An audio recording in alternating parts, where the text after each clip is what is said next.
Good morning everyone. Okay बच्चों, let's see कि क्या हो रहा है ना।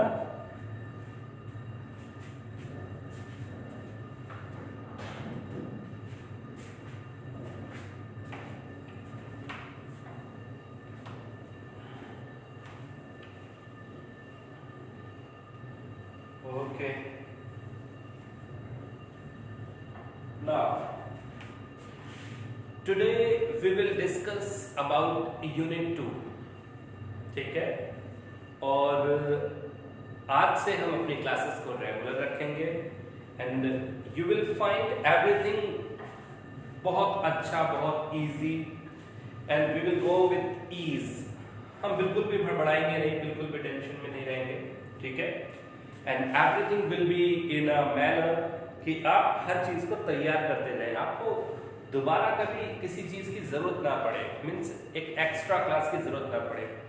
ऑनलाइन मोड एक बहुत अच्छा मोड है। इसमें जो पॉजिटिव चीज है वो ये है कि आप कभी भी सेम चीज को पढ़ सकते हैं, देख सकते हैं, because videos will be available with in that media, जिस मीडिया को आप यूज कर रहे हैं। ठीक है, हम इंस्टाग्राम यूज कर रहे हैं तो इंस्टाग्राम पे वो वीडियोस अवेलेबल रहेंगे। तो एग्जांपल कि आपने आज कुछ पढ़ा और कोई चीज कुछ दिनों में भूल गए, so you need not worry, आपको टेंशन लेने की जरूरत नहीं है। आप क्या करेंगे, आप just go to that topic particular, ठीक है, और उसके बाद आप सर्च कर लें कि ये टॉपिक था या ये टॉपिक था, और मैं वन बाय वन आपको इन डिटेल पूरा टाइम लेकर मैं सिखाते जाऊँ। ठीक है, और फिर भी कोई क्वेरी आती है तो आप मुझे व्हाट्सएप कर दें, ठीक है, जिससे कि मैं आपकी इंफॉर्मेशन को क्लियर कर दूं। ठीक है, first of all I want to check, ठीक है, फ्रॉम यू ऑल, क्या आप लोगों को मेरी आवाज सुनाई दे रही है and the display is quite clear? मतलब ऐसा नहीं है कि बहुत बेकार सी डिस्प्ले आ रही हो, धब्बा आ रहा हो या फिर कोई दिक्कत हो। आपको वीडियो दिखाई दे रही है और सुनाई दे रही है, उसके लिए आप मुझे यस सर में रिप्लाई करें, है ना, यस सर में रिप्लाई करें और मैं कंफर्म करता हूं, फिर हम आगे बढ़ते हैं, अपनी यूनिट को स्टार्ट करते हैं।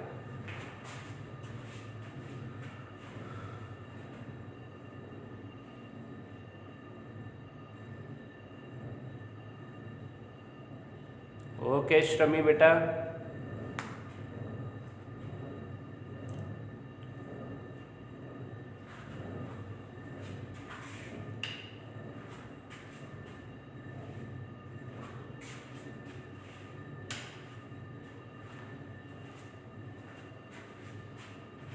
Okay starting.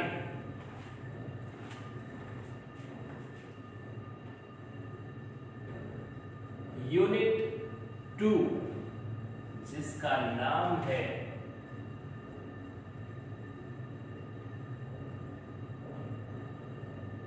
करंट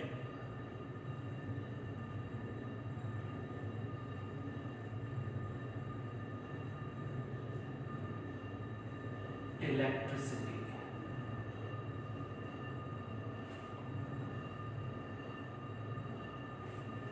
यूनिट 2 जिसका नाम है करंट इलेक्ट्रिसिटी, और ये आपको अगेन प्रोवाइड करने वाली है 7 to 8 मार्क्स। ठीक है, 7 से 8 नंबर के लिए ये हमारे एग्जाम्स में पूछी जाती है। ठीक है, तो जो यूनिट है करंट इलेक्ट्रिसिटी, इस यूनिट में आप क्या क्या पढ़ेंगे, तो हम क्या करते हैं, इनके टुकड़े कर देते हैं, इनके हिस्से कर देते हैं और वन बाय वन हम इन हिस्सों को खत्म करते हैं। ठीक है, so we will have the whole unit in a one go. ठीक है, हम टुकड़ों में इन सबको कवर करते हैं और हम एक साथ ये पूरी यूनिट कवर कर जाएंगे। बहुत ही सिंपल तरीके से पढ़ेंगे, we will not complicate any of the matter. ठीक है, तो इसके लिए हम अपनी सराउंडिंग में सबसे पहले जान लेते हैं कि क्या चीजें होती हैं या फिर हम क्यों पढ़ रहे हैं इसको। तो जरा याद करें कि वी हैव फ्रिक्शनल इलेक्ट्रिसिटी। ठीक है, और फ्रिक्शनल इलेक्ट्रिसिटी में दो चीजें होनी थी, या तो चार्ज रेस्ट पर आ गए थे स्टैटिक इलेक्ट्रिसिटी, या फिर चार्ज मूव करने लगे थे दैट इज करंट इलेक्ट्रिसिटी। तो जो पहला टॉपिक था, जो पहला चैप्टर आप पढ़ चुके, पहले यूनिट आप पढ़ चुके, वो है static electricity, means the charges were at rest. इस यूनिट में चार्ज रेस्ट पर नहीं होंगे, चार्ज मूव कर रहे होंगे, एंड द मूविंग चार्जेस, अगर किसी कंडक्टर में चार्ज मूव करते हैं तो उनको हम क्या कह रहे हैं? उनको हम कह रहे हैं करंट। ठीक है, तो सबसे पहला शब्द है electric current. Electric current means the rate of flow of charge. Electric current means the rate of flow of charge. ठीक है, मानकर चलो कि ये कंडक्टर है तुम्हारे पास, इस कंडक्टर में बहुत सारे फ्री इलेक्ट्रॉन है।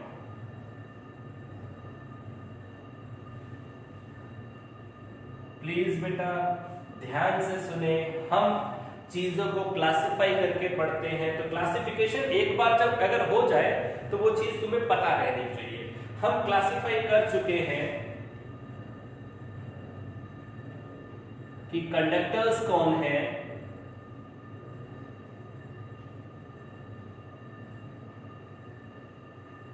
इंसुलेटर्स कौन है। ठीक है, हम क्लासिफाई कर चुके हैं इनके बारे में कि कंडक्टर्स कौन है, इंसुलेटर्स कौन है।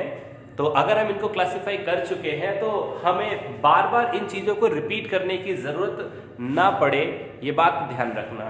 ठीक है, बार बार रिपीट करने की जरूरत ना पड़े, इस चीज को थोड़ा सा समझ के रखना। ठीक है, तो कंडक्टर्स वो होते हैं जिनके पास फ्री इलेक्ट्रॉन्स होते हैं, इंसुलेटर वो होते हैं जिनके पास नो फ्री इलेक्ट्रॉन्स, यानी कि उनके पास फ्री इलेक्ट्रॉन्स नहीं होते। तो जब ये कंडक्टर है तो इसके पास कौन है? इसके पास है फ्री इलेक्ट्रॉन्स। ठीक है, और वो क्या कर रहे हैं? वो अपनी मर्जी के मालिक हैं, कोई भी कहीं भी आ रहा है जा रहा है, रैंडमली मूव करते हैं। ठीक है, तो जब करंट पास होता है तो उस कंडीशन में ये सारे के सारे इलेक्ट्रॉन किसी एक क्रॉस सेक्शन से किसी दूसरे क्रॉस सेक्शन की तरफ चलते हैं, या तो इधर से इधर जा रहे होंगे या फिर सारे के सारे इधर से इधर आ रहे होंगे। कोई भी एक रास्ता वो प्रिफर करते हैं और उस एक रास्ते में वो चलते हैं। इस तरीके से हम करंट की क्लासिफिकेशन देते हैं, क्योंकि ये करंट ऑफ इलेक्ट्रिक है। इलेक्ट्रिक मतलब चार्ज होता है, क्योंकि ये चार्ज का करंट है इसलिए हम इसे इलेक्ट्रिक करंट कहते हैं। जैसे आपने कुछ नाम सुने हो पहले से प्रीवियसली, वाटर करंट। ठीक है, वाटर करंट जो हवा की लहरें आती हैं, तो सॉरी पानी की लहरें आती हैं तो उसे वाटर करंट बोलते हैं, और जो हवा की लहरें आती हैं उसको भी हम एक करंट बोलते हैं जिसका नाम है एयर करंट। तो जब वो प्रोपोगेट करता है या वो चलते हैं तो उनको भी हम करंट का नाम देते हैं। और इसी तरीके से जब चार्ज चलता है, और चार्ज भी सिनुसॉइडल चलता है, सिनुसॉइडल मतलब पल्स बनाकर। ठीक है, तो जब चार्ज भी सिनुसॉइडल चलता है तो चार्ज को भी हम, चार्ज के लिए भी हम करंट वर्ड यूज कर सकते हैं। तो ये कौन आ जाता है? ये आ जाता है electric current. I hope you got this word electric current. ठीक है, सो इलेक्ट्रिक करंट की ऐसा यूनिट है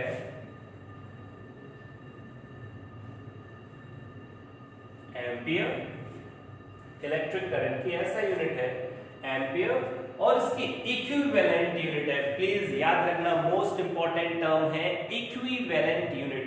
इक्विवेलेंट यूनिट बहुत यूजफुल होती है आपके रिलेशंस को डिफाइन करने में। ठीक है, इक्विवेलेंट यूनिट हो जाती है, चार्ज की हो गई कूलम और टी की हो गई टाइम, दैट इज सेकेंड। तो coulomb per second is the SI unit for ampere equivalent, that is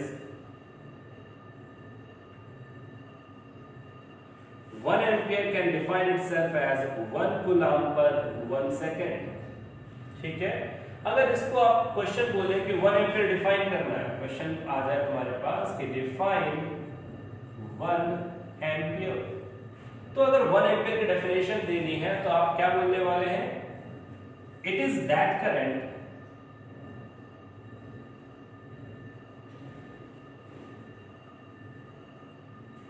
ठीक है, 1 एम्पियर को डिफाइन करने वाले हैं तो it is that current when 1 coulomb of charge, when 1 coulomb of charge passes through a conductor या passes through a conductor in 1 second। ठीक है, 1 ampere is that current when 1 coulomb of charge passes through a conductor in 1 second. तो 1 second में जितना charge यानी 1 coulomb का charge अगर पास हो जाता है किसी कंडक्टर से तो उसे हम कहते हैं उसके लिए 1 एम्पियर। और ऐसे 1 एम्पियर या 1, ये जो 1 वाले टर्म होते हैं ना, कहीं पर भी किसी से भी पूछे जा सकते हैं, यानी किसी भी यूनिट के लिए पूछे जाते हैं। ठीक है, आई होप कि इतना वर्ड आपको समझ में आ गया होगा। क्लासिफिकेशन आपको कंडक्टर इंसुलेटर की मैंने पहले यूनिट में ही सिखा दी थी, और कंडक्टर इंसुलेटर के बीच इलेक्ट्रिक फील्ड का, पोटेंशियल का, इन सब के ग्राफ प्लॉट कराना सिखा दिया था। कितना पोटेंशियल होता है अंदर, कितनी इलेक्ट्रिक फील्ड होती है अंदर, ये सारी बातें मैं आपको सिखा कर आया हूँ। तो उसी के बेस को हम यूज करने वाले हैं और वहीं से हम आगे बढ़ने वाले हैं। ठीक है, आई होप कि आपको ये सारे टर्म्स समझ में आ गए। मैं इसके आगे जा रहा हूँ आपके लिए एक मोस्ट इंपॉर्टेंट डेरिवेशन लेकर, और ये डेरिवेशन आपके एग्जामिनेशन पॉइंट ऑफ व्यू से बहुत ज़रूरी है। ठीक है, डिटेल में आपको पढ़नी चाहिए, तो मैं आपको डिटेल दे रहा हूँ अगले टॉपिक की।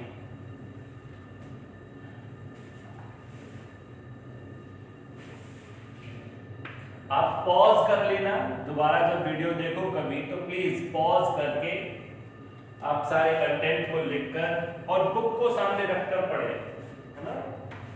बुक को सामने रखकर पढ़े। बुक को सामने रखने से आपको बहुत सारी हेल्प मिलेगी, आपको बहुत सारे कंटेंट मिलेंगे और जिन पे डाउट भी मिलेगी। ऐसा नहीं कि डाउट नहीं मिले, डाउट भी मिलेगी और उस डाउट को आप मुझसे पूछेंगे। तो टॉपिक जो मुझे कराना है आज, उसका नाम है ड्रिफ्ट वेलोसिटी। ठीक है, इस जो कंटेंट का नाम है उसका नाम है ड्रिफ्ट वेलोसिटी। ठीक, इसकी डेरिवेशन एग्जामिनेशन में आती है, इसका रिलेशन एग्जामिनेशन में आता है, और इस पूरे चैप्टर का करंट इलेक्ट्रिसिटी का ये एक बहुत इंपॉर्टेंट हिस्सा है। यहां से कॉन्फिडेंस बूस्टअप होगा और यहां से नॉलेज मिलेगी चीजों को समझने की। ठीक है, आपको रियलिटी पता चलेगी हमारे कंडक्टर्स के बिहेवियर की और करंट के पासेज की, और उसके बाद इनमें कौन कौन सी चीजें वेरी कराती हैं उनसे। ठीक है, let's begin with drift velocity. तो ड्रिफ्ट वेलोसिटी पढ़ने के लिए आपको कंटेंट समझ में आना चाहिए। तो भाई वी हैव अ कंडक्टर, अगर हमारे पास कंडक्टर है तो कंडक्टर की क्लासिफिकेशन भी दे दो। This is what, this is the length of conductor, this is area of cross section of a conductor. ठीक है, this is length of conductor, this is area of cross section of conductor. Confirm, इतनी बात समझ में आ रही है। अब हर material की अपनी एक प्रॉपर्टी होती है, जैसे कि ये जो मटेरियल है ये किसी न किसी से बना होगा, तो आपने पढ़ रखा है रेजिस्टिविटी इज इट्स प्रॉपर्टी, तो इसका नाम रेजिस्टिविटी है, या इसको स्पेसिफिक रेजिस्टेंस भी कहते हैं। इसको हम रेजिस्टिविटी या फिर इसको हम स्पेसिफिक रेजिस्टेंस भी कहते हैं।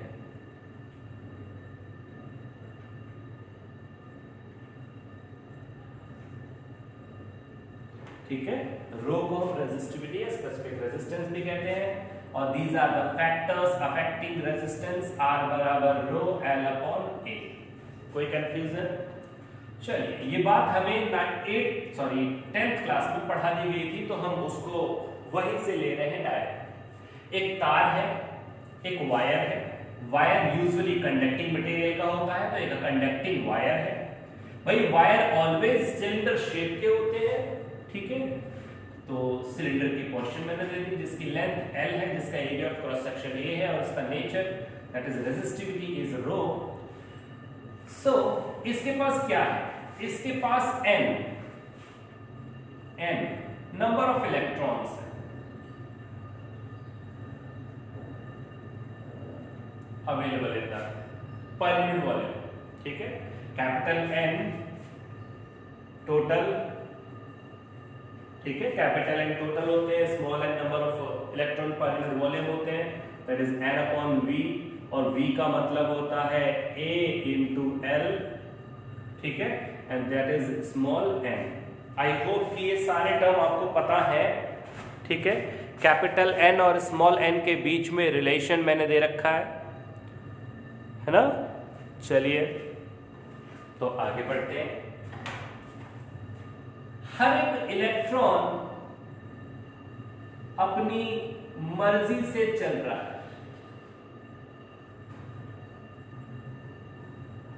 हर टर्म का अपना मतलब है, ठीक है। कंडक्टर्स के पास क्या है? Conductors have free electrons. Conductors have free electrons and they move randomly। कैसे मूव कर रहे हैं वो? रैंडमली, उनकी मर्जी है, कोई भी कहीं भी जा रहा है, मतलब नशे में है सब, ठीक है। कोई भी कहीं भी जा रहा है, और कोई भी कहीं भी जा रहा है, तो इन रैंडम मोशन का जो कारण है वो क्या है कि इनके पास कोई सोर्स, यानी कि इनको गाइड करने वाला कोई नहीं है, ठीक है। अभी सब कोई भी कहीं भी जा रहा है, जैसे कि आप लोग, आपको गाइड करने वाला अगर कोई कहीं नहीं हो तो कोई भी कहीं भी जा रहा है, आपको गाइड कर दे कि बेटा ये चीज गलत है, ये चीज सही है, आपको ये काम करना चाहिए, इस चीज में ये फील्ड है, इस चीज में ये फील्ड है, तो अकॉर्डिंग टू द गाइडेंस आप उस तरफ चलेंगे, उस रास्ते पर चलेंगे। तो सिमिलर मैनर में कि इलेक्ट्रॉन्स के पास, कंडक्टर के पास अभी कोई कनेक्शन नहीं है, नो कनेक्शन, तो इलेक्ट्रॉन्स क्या कर रहे हैं? दे आर मूविंग रैंडमली, ठीक है। छोटे छोटे से टर्म्स हैं, प्लीज सुनते रहना, क्वेश्चन देखते रहना और आंसर देते रहना, यानी खुद से पूछना शुरू करो। भाई कंडक्टर और इंसुलेटर में जो स्पेशल डिफरेंस है, जो वन मेन डिफरेंस है, वो क्या है? तो हमें पता चला कंडक्टर और इंसुलेटर में जो वन मेन डिफरेंस है वो ये है, कंडक्टर के पास फ्री इलेक्ट्रॉन्स होते हैं, इंसुलेटर के पास फ्री इलेक्ट्रॉन नहीं होते। इसलिए जो जिनके पास फ्री इलेक्ट्रॉन्स हैं तो वो कंडक्टर्स हैं, और कंडक्टर्स जब एनर्जी कैरी करते हैं, यानी फ्री इलेक्ट्रॉन्स जब एनर्जी कैरी करते हैं तो वो एक जगह से दूसरी जगह चले जाते हैं। जब कंडक्टर के इलेक्ट्रॉन एक जगह से दूसरी जगह जाते हैं तो क्या होता है? तो वो एनर्जी यहां से वहां चली जाती है, और इस तरीके से जो मटेरियल होता है, जो वायर होता है, वो एनर्जी को पास कर देता है in the form of charge, ठीक है, in the form of current. तो जब आपकी एनर्जी यहां से वहां चली गई तो इस एनर्जी को, ट्रांसफर को ही हम बताते हैं कि इलेक्ट्रिसिटी चल रही है, ठीक है। अब उस एनर्जी ने क्या किया? उस एनर्जी ने आपका पंखा चला दिया, उस एनर्जी ने आपकी लाइट जला दी, तो भाई जो भी काम होगा हीटिंग इफेक्ट दे देगा, है ना। तो जो भी काम कर दे रही है, यानी आपकी इलेक्ट्रिसिटी जो कि एक फॉर्म ऑफ एनर्जी है, वो किसी दूसरी फॉर्म ऑफ एनर्जी में ट्रांसफर हो जाए बाय सम मींस, और वो मीन कौन है? वो मीन है वायर। तो वी से दैट कि अपना काम चल रहा है, जो हमें चाहिए वो हो रहा है। हमें क्या चाहिए? हमें चाहिए एक कंडक्टर, तो कंडक्टर ये काम करता है, जबकि इंसुलेटर ऐसा काम नहीं करता। इंसुलेटर में अगर एनर्जी पास करने की कोशिश करोगे नहीं होगा, वो जल जाएगा। मतलब आप उसमें आग लगा दो तो आग in the form of heat वो डेवलप कर सकता है, लेकिन वो कंडक्शन नहीं करा सकता क्योंकि उसके पास फ्री इलेक्ट्रॉन नहीं है। चलिए, तो अब कंडक्टर्स के पास फ्री इलेक्ट्रॉन होते हैं एंड दे मूव रैंडमली। अब क्वेश्चन आता है कि फ्री इलेक्ट्रॉन होते हैं तो वो रेस्ट पर रहने चाहिए ना। अभी तो इनके पास एनर्जी है नहीं, एनर्जी कहीं ना कहीं से तो आएगी, लेकिन मैं आपको बता रहा हूं कि they are moving randomly. Please मैं फिर से कहूंगा कि आपके पास पॉजिटिव चीज ऑनलाइन की ये है कि आपका कॉन्सेप्ट आपके पास हमेशा रहेगा और मैं कॉन्सेप्ट वाइज बता रहा हूं और मैं आपको याद दिलाते रहूंगा कि दिस इज द कॉन्सेप्ट, और जो मैं अभी बता रहा हूं ये है कॉन्सेप्ट। आपको चीज समझनी पड़ेगी और चीज समझ में ना आए तो मुझसे क्वेश्चन कर लेना कि सर ये चीज समझ में नहीं आई, ठीक है। वैसे मैं आपको ऐसा कोई कॉलम आने नहीं दूंगा, मैं सब चीज क्लियर करते जा रहा हूं वन बाय वन। तो मैंने क्या कंडक्टर और इंसुलेटर में डिफरेंस बता दिया। कंडक्टर के पास फ्री इलेक्ट्रॉन होते हैं तो हमारे दिमाग में आया अगर फ्री इलेक्ट्रॉन होते हैं तो वो रेस्ट पर रहने चाहिए, वो चल क्यों रहे, भाग दौड़ क्यों रहे। तो हमें पता चला कि भागने दौड़ने चलने के लिए एनर्जी की जरूरत पड़ती है। अगर इनके पास अभी एनर्जी नहीं है तो फिर ये रेस्ट पर रहने चाहिए थे, ठीक है भाई, यही तो कह रहे हैं। एग्जांपल ले लो कि ये तार है, ये एरिया ऑफ क्रॉस सेक्शन, चलो इससे थोड़ा ऑड फील आएगा। ये कोई वायर है, ठीक है, प्लास्टिक का इंसुलेशन और इसके अंदर कॉपर की वायर, ठीक है, ये कोई वायर है। इस वायर में, इस वायर का क्रॉस सेक्शन A है, इस वायर की लेंथ L है, तो इसके पास फ्री इलेक्ट्रॉन्स होंगे। मानकर चलो कि अगर ये तार है तो इसके पास फ्री इलेक्ट्रॉन होंगे और फ्री इलेक्ट्रॉन होंगे तो वो इसके अंदर होंगे, है ना। अब इसके अंदर जब फ्री इलेक्ट्रॉन्स हैं तो क्या हो रहा है, तो हो ये रहा है, हाँ, एक चीज और। अब आपको ये समझना है कि फ्री इलेक्ट्रॉन, अभी तक आप पहली यूनिट में जब बोलते थे कि चार्ज दिया है तो वो चार्ज क्या होता था, और उसकी वजह से आप बोलते थे कि कंडक्टर के ऊपर चार्ज आ जाता है ना। और लेकिन अब जो कहानी है वो अलग है। तब हम पढ़ रहे थे static electricity, please feel it, कि तब हम पढ़ रहे थे स्टैटिक इलेक्ट्रिसिटी। स्टैटिक इलेक्ट्रिसिटी में क्या होता है, charges show skin effect, conducting material के ऊपर वो चार्ज आ जाते थे। Charge never reside inside them, अंदर नहीं रहते थे, ठीक है। लेकिन जब पोटेंशियल यानी कि इन दोनों एंड पर हम बैटरी लगा देंगे, ठीक, कनेक्ट कर देंगे इनको, तो बैटरी लगाने से एक स्ट्रॉन्ग इलेक्ट्रिक फील्ड इन दोनों के बीच डेवलप हो जाएगी, जिसकी वजह से इसके अंदर जो इलेक्ट्रॉन होंगे, अब इलेक्ट्रॉन इसकी इफेक्ट नहीं दिखाएंगे। क्यों नहीं दिखाएंगे? क्योंकि अब आप स्टैटिक इलेक्ट्रिसिटी नहीं पढ़ रहे, अब आप करंट पढ़ने वाले, और करंट में जो इलेक्ट्रॉन्स होते हैं वो ट्रेवल करते हैं अंदर से अंदर, ठीक है, तो अंदर ही अंदर ट्रेवल करेंगे। तो उनके लिए अब आपका क्या होगा, कंडक्टर के पास फ्री इलेक्ट्रॉन होते हैं, तो मान लो ये पॉजिटिव है और ये नेगेटिव है, ठीक है, ये वाला टर्मिनल नेगेटिव है, ये वाला टर्मिनल पॉजिटिव है, आपने बैटरी इस तरीके से कनेक्ट की है। तो फिर जितने भी इलेक्ट्रॉन इसमें हैं ये सब के सब भागने की कोशिश करेंगे और इसके पास आने की कोशिश करेंगे, ठीक है। और करंट जो हमारा है वो यहां से यहां जाने की कोशिश करेगा, यानी कि करंट इलेक्ट्रॉन्स के ऑपोजिट डायरेक्शन में चलता है। अगर इलेक्ट्रॉन इधर जाएंगे तो करंट इधर चलेगा। That is the main current जिसकी हम बात कर रहे हैं, ठीक है। तो जो करंट की डायरेक्शन है I और जो इलेक्ट्रॉन की डायरेक्शन है ये हमेशा एक दूसरे के ऑपोजिट रहती है, ठीक है। किसी का कोई क्वेश्चन तो नहीं बना अभी तक? ओके, गुड, ठीक है। जो करंट है वो इधर चलेगा, जो इलेक्ट्रॉन्स हैं वो इधर चलेंगे, और they move always opposite to each other, यानी करंट की डायरेक्शन के ऑपोजिट इलेक्ट्रॉन चलते हैं। ये क्वेश्चन आ जाता है एग्जाम में क्वेश्चन कुछ इस ढंग से आया कि एक कंडक्टिंग मटेरियल है, ठीक है, एक कंडक्टिंग मटेरियल है, उसको नॉर्थ साउथ रख दिया। तो भाई एक तार है, नॉर्थ साउथ रख दिया। अब नॉर्थ साउथ रख दिया, करंट जो है वो नॉर्थ से साउथ की तरफ जा रहा है, तो what is the direction of electron flow?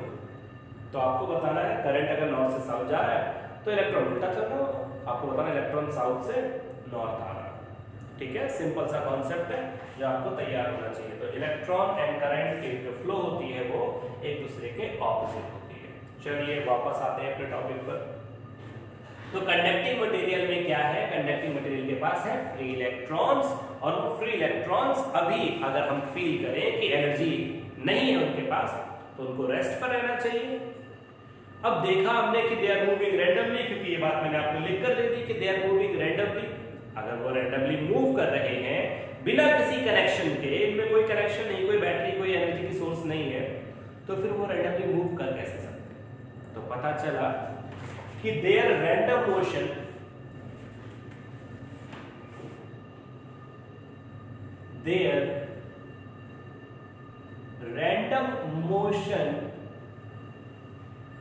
is due to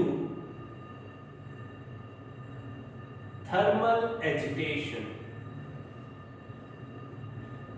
ठीक है, शब्द बहुत इंपॉर्टेंट है, ये शब्द याद रखना। इनके पास जो एनर्जी आती है मूव करने के लिए, रैंडम मोशन करने के लिए, कौन सी एनर्जी है? ये थर्मल एनर्जी है, that is energy of heat, ये एनर्जी ड्यू टू हीट। ठीक है, शब्द क्या यूज करते हैं हम proper? Thermal agitation. Thermal agitation का मतलब क्या होता है? ठीक है, थर्मल एजिटेशन का मतलब अगर समझना है, ठीक है, तो क्या करो, रोटी बन रही हो, ठीक है, या रोटी बन चुकी हो, तवे की बात कर रहा हूं मैं ना, रोटी बन रही हो या रोटी बन चुकी हो। रोटी बन चुकी हो, तवे को उठाओ, साइड में रखो, यानी कि प्लास्टिक में लोहे की या फिर लकड़ी की चेयर के ऊपर रख दो और उस पर बैठ जाओ। और बैठने के बाद आप जो करोगे ना, क्या करोगे? भागोगे, जाहिर सी बात है।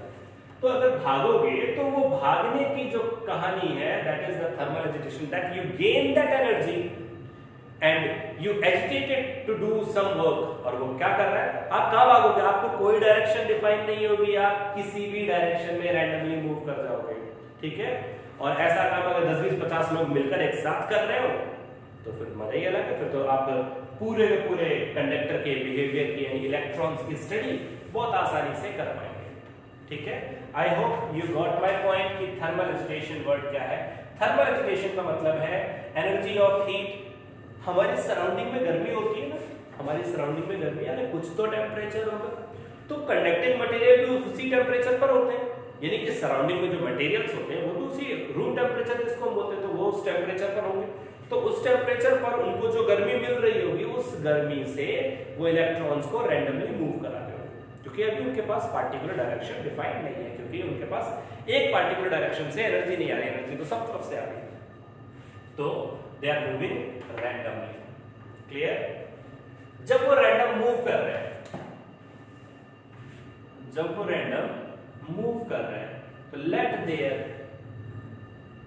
Initial velocities be u1, u2, dot dot un। क्या मान लिया मैंने मान लिया कि क्योंकि अब वो चल रहे हैं, दे आर मूविंग रैंडमली, तो उनके पास उनकी जो वेलोसिटी है वो डिफरेंट वेलोसिटी होंगी। कोई तेज चल रहा होगा, कोई धीरे चल रहा होगा, कोई चल ही नहीं रहा होगा, किसी पे टक्कर पड़ेगी तब चलेगा, है ना। ये सारे इलेक्ट्रॉन्स इस तरीके से अपने आप को मैनेज करे हुए हैं with in that system, with in that volume. ठीक है, तो हर एक इलेक्ट्रॉन की अपनी एक वेलोसिटी है, मैंने प्रेफर कर ली। क्या ये इलेक्ट्रॉन सिस्टम को छोड़कर कहीं जा सकते हैं? तो भाई अभी क्योंकि इनके पास कोई सोर्स नहीं है, they will not move out and hence the mean of initial velocities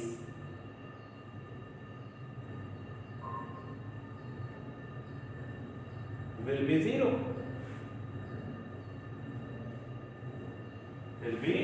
zero, that is u1 plus u2 plus k dot dot plus k un upon n is found to be 0.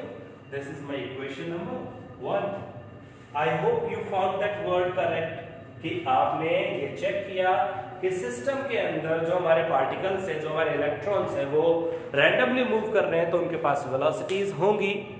ठीक है, velocities होंगी, और उन velocities की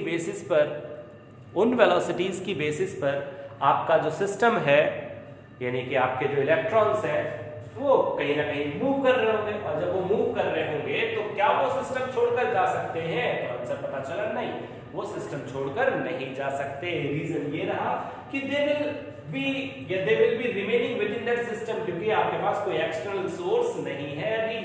ठीक है, तो उनकी जो मीन लेंगे इनिशियल वेलोसिटीज का, that will be equal to 0। ठीक है, चलिए क्वेश्चन नंबर 1 दे दिए, but after the connection of battery oblique cell, अगर हम किसी सर्किट में बैटरी या सेल लगा दें तो क्या होगा? तो आपको सिंपल सा काम समझना है कि बैटरी या सेल को कनेक्ट करने से दे विल अलाइन देमसेल्फ। ये सारे के सारे जो रैंडम मोशन कर रहे थे, मैं डायग्राम को चेंज कर रहा हूं, ठीक है, ये सारे के सारे इलेक्ट्रॉन जो रैंडमली मूव कर रहे थे, ये क्या करने वाले हैं? ये अपने आप को अलाइन करने वाले हैं। तो बैटरी का जरा कनेक्शन चेक करें, ठीक है, मैं यहीं पर बना रहा हूं। तो बैटरी मैंने कनेक्ट कर दी, मान लो ये, ठीक है। तो ये हायर पोटेंशियल है, लोअर पोटेंशियल है। तो हायर पोटेंशियल ने इस वाले हिस्से को क्या कर दिया? पूरा प्लस, और लोअर पोटेंशियल ने इस वाले हिस्से को क्या कर दिया? पूरा माइनस। तो इसके अंदर जो इलेक्ट्रॉन्स थे प्रीवियसली भी थे और अभी भी होंगे, दे विल अलाइन देमसेल्फ, वो अपने आप को एक रास्ते में लगा लेंगे, and they will move towards higher potential. कहां चलेंगे? They will get out definite direction, उन सबको एक वेल डिफाइंड डायरेक्शन मिल जाएगी, and they will start to move along a particular direction. और वो कौन सी डायरेक्शन है? नेगेटिव से पॉजिटिव। इलेक्ट्रॉन का फ्लो, प्लीज शब्द नोट करें, इलेक्ट्रॉन का फ्लो कहां होता है? नेगेटिव टू पॉजिटिव, क्योंकि इलेक्ट्रॉन इटसेल्फ नेगेटिव होते हैं, इलेक्ट्रॉन इटसेल्फ नेगेटिव होते हैं। तो इस नेगेटिव से रिपेल करेंगे और इस पॉजिटिव को अट्रैक्ट करेंगे, तो ये सारे के सारे इलेक्ट्रॉन इस प्लस की तरफ जाना चाहेंगे। तो इलेक्ट्रॉन का फ्लो इधर हो रहा है। एट द सेम टाइम आपका जो करंट है, जिसको आप करंट बोलते हैं, एक प्रॉपर्टी है, एक चीज है करंट, और वो करंट कहां जाएगा? वो करंट प्लस से माइनस में चलेगा इन अ कंडक्टर। तो करंट की डायरेक्शन क्या है? प्लस से माइनस, प्लस से माइनस करंट की डायरेक्शन, और माइनस से प्लस क्या है? इलेक्ट्रॉन्स का फ्लो। तो करंट की डायरेक्शन के ऑपोजिट इलेक्ट्रॉन फ्लो करते हैं, ये बात मैं आपको पहले ही बता चुका हूं, ठीक है। ये मैंने आपको डायरेक्शन यानी कि डायग्राम दोबारा बना दिया। तो अब जब भी नोट्स बनाए तो मैं आपके लिए क्या कर रहा हूं? मैं आपके लिए लिखते भी जा रहा हूं कंटेंट। तो प्लीज नोट्स में जो लैंग्वेज होती है छोटी छोटी सी, उनको तैयार करते चलें। डायग्राम 2 बार बनेंगे, एक बार रैंडम मोशन का बनेगा, है ना, बिना बैटरी वाला, एक बार पार्टिकुलर डायरेक्शन का बनेगा विद बैटरी वाला। तो इस तरीके से आपने डायग्राम बना लिया। और जब आपने लिखा but after the connection of battery, वो क्या करेंगे? They will align and move in a same direction. वो सब के सब एकदम डेफिनेट जो इधर भटक रहते हैं ना, वो सब एकदम अलाइन हो जाएंगे और दे will move in a particular direction, किसी न किसी एक डायरेक्शन में चलेंगे, यानी कि हायर पोटेंशियल लोअर पोटेंशियल के बीच में अपने आप को मेंटेन करने की कोशिश करेंगे और फिर वो चलेंगे, ठीक है, माइनस से प्लस की तरफ। कौन चल रहा है माइनस से प्लस की तरफ? इलेक्ट्रॉन माइनस से प्लस की तरफ। और होल्स अभी इसमें नहीं है, ठीक है, पॉजिटिव आयन अभी इसमें नहीं है क्योंकि हम कंडक्टर की बात कर रहे हैं। फिर धीरे धीरे आपको इनके बारे में जानकारी मिलेगी, तो वो आपको देखने को, यानी कि वो मैं खुद ही बताते चलूंगा कि क्या होते हैं इनके नाम, इनके काम। तो जब बैटरी कनेक्ट हो गई तो उनकी वेलोसिटी बदल जाएगी। तो there final velocities will be, there final velocities जो है वो चेंज हो गई और क्या हो गई? v1, v2, dot dot vn, ठीक है, उनकी फाइनल वेलोसिटीज हो गई ये सारे v1, v2, dot dot vn। तो जब ये फाइनल वेलोसिटीज हो गई तो इनकी बेसिस पर जब हम इनको डिफाइन करने लगे या इनको समझाने लगे तो क्या समझाया, जरा चेक करो। Using first equation of motion, using first equation of motion, ठीक है, क्या होती है? v is equals to u plus at. Using first equation of motion, that is v is equals to u plus at, ठीक है। Yes Saurabh बेटा, yes, it is recording, आप परेशान ना हो। तो जब v is equals to u plus at मैं यूज कर रहा हूं तो ये सबके लिए यूज करूंगा ना, तो पहले वाले इलेक्ट्रॉन के लिए हो जाएगा v1 बराबर u1 प्लस के a t1, ठीक है, v1 बराबर u1 प्लस के a t1। दूसरे वाले इलेक्ट्रॉन के लिए हो जाएगा v2 बराबर u2 प्लस के a t2, और तीसरे वाले के लिए हो जाएगा v3 बराबर u3 प्लस के a t3 and so on, ऐसे सबके लिए हो जाएगा। और vn बराबर un प्लस के a tn, ठीक है, इन जनरल ये टर्म्स हो जाएंगे, ठीक। अब आपके दिमाग में कुछ क्वेश्चन आ रहा हो तो बहुत अच्छी बात है, नहीं आ रहा है तो मैं आपको क्वेश्चन प्रोवाइड करता हूं। मेरी वेलोसिटी फाइनल बदल गई, दैट बिकेम v1, मेरी इनिशियल वेलोसिटी थी u1, मेरा टाइम भी बदला t1, लेकिन एक्सीलरेशन नहीं बदल रहा। आपने सब में a लिख रखा है, क्या एक्सीलरेशन चेंज नहीं होगा? तो मेरा आंसर है no, acceleration will not change. अब आप पूछे क्यों, कैसे नहीं एक्सीलरेशन चेंज होगा? तो मैं आपको उसको दिखाता हूं मैथमेटिकली, ठीक है, तो मैं आपको उसको दिखाता हूं मैथमेटिकली एक्सीलरेशन क्यों नहीं चेंज होगा। हमें पढ़ाया गया F is equals to ma, force बराबर मास इनटू एक्सीलरेशन, ठीक है, F is equals to ma। भाई ये जो मास है वो किसका है?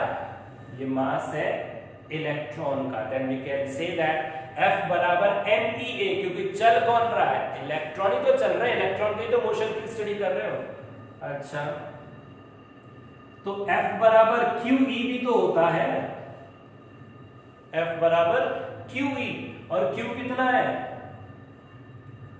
Minus E, that is charge on electron. तो ये फोर्स किसकी वजह से है? ये फोर्स उस इलेक्ट्रॉन पर है जो कि E इलेक्ट्रिक फील्ड में रखा है, और ये फोर्स उस मास पर है जो a एक्सीलरेशन से चल रही है। क्या इलेक्ट्रॉन चल रहा है? आंसर है यस, इलेक्ट्रॉन चल रहा है, और इलेक्ट्रॉन अगर चल रहा है तो उस पर फोर्स काम कर रही होगी। क्या वो सेम वेलोसिटी से चल रहा है? नहीं, पता चला नहीं यार, पहले वेलोसिटी u1 थी यानी u थी, अब बाद में v हो गई, तो वेलोसिटी चेंज हुई है इन सम टाइम t, तो उसका एक्सीलरेशन भी हुआ होगा। That what we used in first equation of motion, v बराबर u प्लस के at, है ना। अगर आपका वेलोसिटी कुछ था और आपका वेलोसिटी बदल जाता है आफ्टर सर्टेन टाइम, तो आप एक्सीलरेशन करते हैं, ये कंपलसरी फैक्ट है। तो हमने ये दोनों को मैनेज किया और इन दोनों को बताया कि ये दोनों सेम सिस्टम के लिए, यानी एक ही इलेक्ट्रॉन के लिए बता रहे हैं, तो इन दोनों को आपस में इक्वल कर दो। तो हमने इक्वल किया, MEA is equals to minus के EE, तो A is found to be minus E capital E upon ME। Check करो, क्या इलेक्ट्रॉन का चार्ज सेम होता है? आंसर पता चला कि यस, सारे इलेक्ट्रॉन सेम चार्ज मेंटेन करते हैं, दैट इज 1.6 × 10⁻⁻19 कूलम। क्या इलेक्ट्रिक फील्ड यूनिफॉर्म है? भाई पता चला कि yes, electric field will be uniform, क्योंकि पोटेंशियल जो है वो सेम है। आपको जरा ध्यान से देखना पड़ेगा, बैटरी V वोल्ट की होगी, और V वोल्ट की बैटरी L लेंथ की पोटेंशियल को मेंटेन कर रही है, तो gradient of potential V upon L will be constant, that will B electric field. तो इलेक्ट्रिक फील्ड कैसी होगी? यूनिफॉर्म होगी। मास इलेक्ट्रॉन भी कांस्टेंट होता है, दैट इज 9.11 × 10⁻31 kg। तो सब चीज जब कांस्टेंट है तो क्या एक्सीलरेशन बदल सकता है इलेक्ट्रॉन्स का? नहीं, एक्सीलरेशन विल रिमेन सेम। किसका? सबका। हर एक इलेक्ट्रॉन का एक्सीलरेशन कैसा रहने वाला है? सेम रहने वाला है, इसलिए मेरी इक्वेशन ये रहेगी।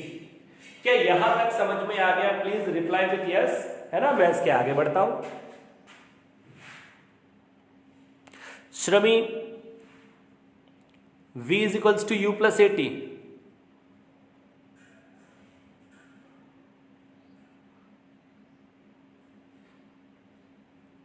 ओके।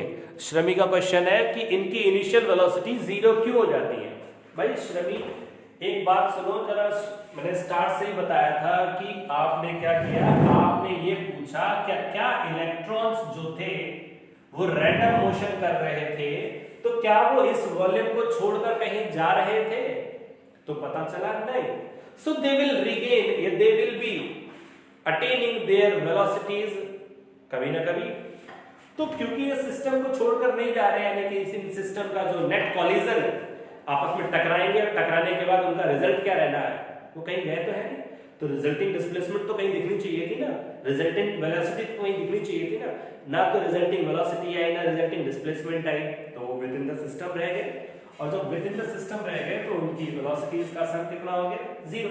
अब क्या होगा, अब ये electrons will leave the system, और जब इलेक्ट्रॉन सिस्टम को लीव करेंगे तो फिर आपके वेलोसिटीज बदल जाएंगे एंड देयर वेलोसिटीज का मीन कुछ होगा, ठीक है। तो उनके मीन की बात करने वाले हैं। यहां तक समझ में आ गया? चलिए रिप्लाई कर दो यस से, फिर मैं आगे बढ़ता हूं।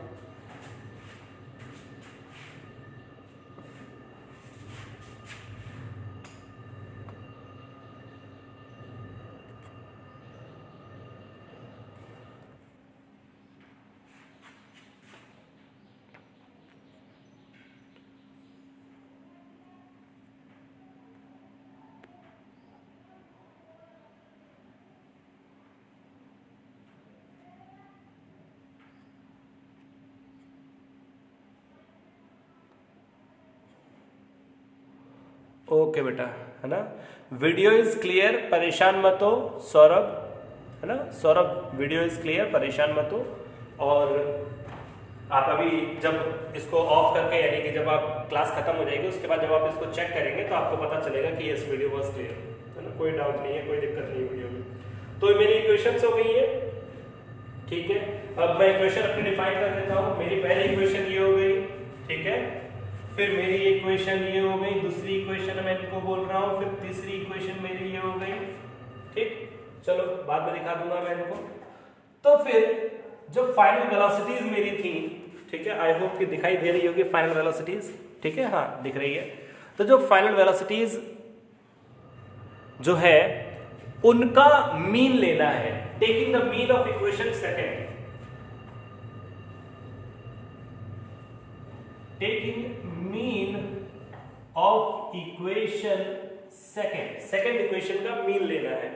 और जब सेकेंड इक्वेशन का मीन लेंगे तो क्या मिलेगा, तो भाई इन पूरे फाइनल वेलोसिटीज का मीन, तो फाइनल वेलोसिटीज का मीन हो जाएगा v1 प्लस के v2 प्लस के डॉट प्लस के vn upon n should equal to initial velocities का मीन u1 प्लस के u2 प्लस के डॉट प्लस के un upon n plus a common, a सब में कॉमन निकाल लिया, और टाइम का मीन ले लेंगे, दैट इज t1 प्लस के t2 प्लस के डॉट प्लस के tn अपॉन n, ठीक है, टाइम का मीन हो गया। तो जो मीन ऑफ फाइनल वेलोसिटीज है यही है आपकी ड्रिफ्ट वेलोसिटी, इसको आप क्या बोलते हैं, ड्रिफ्ट वेलोसिटी। अब ड्रिफ्ट वेलोसिटी को सिंपल से शब्दों में डिफाइन करें तो आप क्या बोलेंगे, the mean of the final velocities,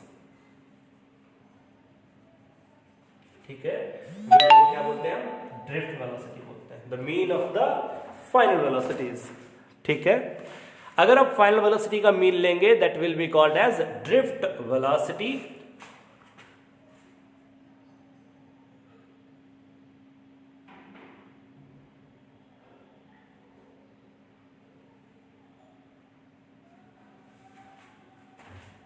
ठीक है, ड्रिफ्ट वेलोसिटी।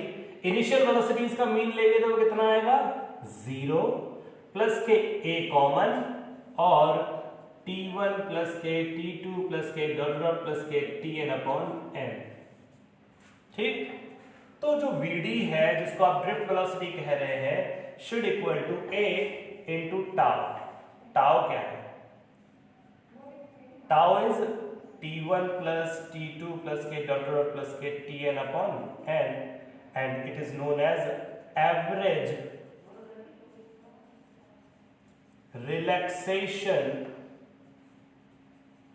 time। तो tau is known as average relaxation time, ठीक है, tau। तो फिर average relaxation time का मतलब क्या है ये भी जान लो भाई। इलेक्ट्रॉन एक बार, यानी कि एक कोई इलेक्ट्रॉन है, मान लो ये इलेक्ट्रॉन है, ये इलेक्ट्रॉन एक बार यहां टकराया और इससे टकराने के बाद दोबारा यहां टकराया, तो इन दोनों के बीच में दो टकराने के, यानी कि टू कॉलिजन्स के इन बिटवीन जो टाइम इंटरवल रहा है, ठीक है, the time between the two successive collisions is known age relaxation time, कितनी देर को रिलैक्स रहा, टक्कर नहीं हुई, है ना, तो उसे कहेंगे हम रिलैक्सेशन टाइम। और उनका एवरेज निकाल लो सबका, सारा टाइम का, तो उसे क्या बोल देंगे, एवरेज रिलैक्सेशन टाइम। यानी कि दो कॉलिजन्स के बीच का जो टाइम इंटरवल है उसको क्या बोल रहे हैं हम, एवरेज, सॉरी, रिलैक्सेशन टाइम, सिर्फ सिंपली रिलैक्सेशन टाइम, ठीक है, दो कॉलिजन्स के बीच का टाइम इंटरवल। और उनका एवरेज निकाल लेंगे तो क्या बोल देंगे उसको हम, average relaxation time, that is tau, और टाउ बराबर t1 प्लस के t2 प्लस के t3 प्लस के tn अपॉन n, सबका मीन ले लेंगे, ठीक है। सो हमारी इक्वेशन क्या हो गई vd की, that vd is equals to a tau, और a कितना है, इक्वेशन नंबर 3 से चेक करो, a है माइनस ई अपॉन me, तो minus E capital E upon me into tau, ठीक है, that is the drift velocity. ये आपकी एक डेरिवेशन होगी। अगर पोटेंशियल ग्रेडियंट लिख दें हम E की जगह पर, तो भैया पता है कि E बराबर क्या हो जाना चाहिए, V अपॉन L, तो मेरी जो VD की नोटेशन है that will B minus E capital V upon M into L into tau हो जानी है मेरी इक्वेशन।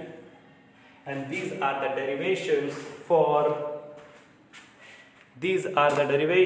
for drift velocity, ठीक है, ये क्या है, ये डेरिवेशन है किसके लिए, ड्रिफ्ट वेलोसिटी के लिए। I hope you got these derivations, you found these derivations very clear।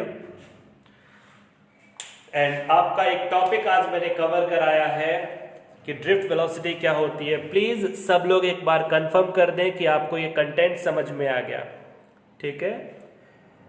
सारी डेरिवेशन पूरी हो गई, यानी कि मैंने आपको बोर्ड पर हर एक चीज मेंशन करके दी है। जब आप तैयार करेंगे तो क्या करेंगे, वीडियो को दोबारा से स्टार्टिंग से देखेंगे, और ये रहा आपका पूरा बोर्ड एक बार में। ओके श्रमी, ओके रिचा,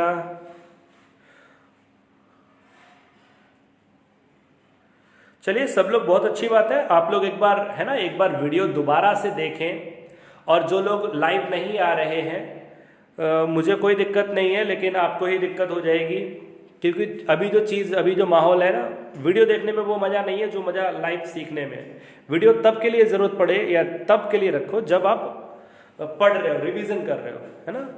अभी आप तैयार कर रहे हो तो इसके लिए आप अच्छे से देखो, समझो, और फिर मुझे बताओ कि आपको ये टॉपिक समझ में आया है नहीं, ठीक है। You will be having your classes regularly at 7 AM। Please time से अटेंड करें, भले ही लेटे लेटे देखते रहें, कोई दिक्कत नहीं है। नोट्स बनाने के लिए आप नोट्स बाद में बना सकते हैं, ऐसा कोई ज़बरदस्ती नहीं है कि नोट्स अभी बनाने। बिल्कुल बिल्कुल बिल्कुल बेटा, अब ये काम बहुत आसानी से हो जाएगा, ठीक है, ये काम बहुत आसानी से हो जाएगा। सौरभ से बात बोल रहा हूँ मैं, क्वेश्चंस बहुत आसानी से आपको भेज दिए जाएंगे, ठीक है। आज की क्लास इतनी रखते हैं, बाकी कल पढ़ेंगे। Bye bye.